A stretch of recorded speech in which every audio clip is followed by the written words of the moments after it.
ना जल जाला ना नीमन चीज देखेला ना नीमन चीज करेला माने खराब है जूता के फीता खुलल बा त बने के खराब बा।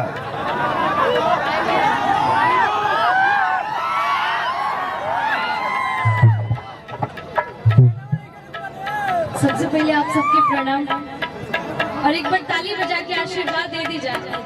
बहुत टाइम के बाद अपना रूबरू हो चली जाइए जौन कोरोना कर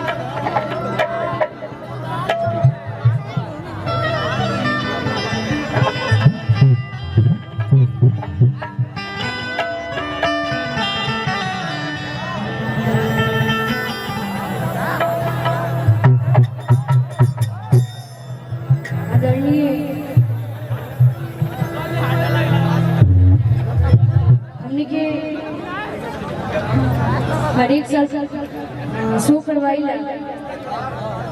जोगिंदर सिंह जी मुखिया जी हम एक साल और आई रहे और ये साल भी बहुत सौभाग्य बा कि आप सबके बहुत प्यार आशीर्वाद मिलेला और थैंक यू सो मच जब हमने के हमेशा ये जो बुलावत रही और बुच्ची भैया जो उनके हमेशा प्यार आशीर्वाद मिलेला और आशा करते रही कि आगे भी मिली बहुत सपोर्ट मिलेला भैया के।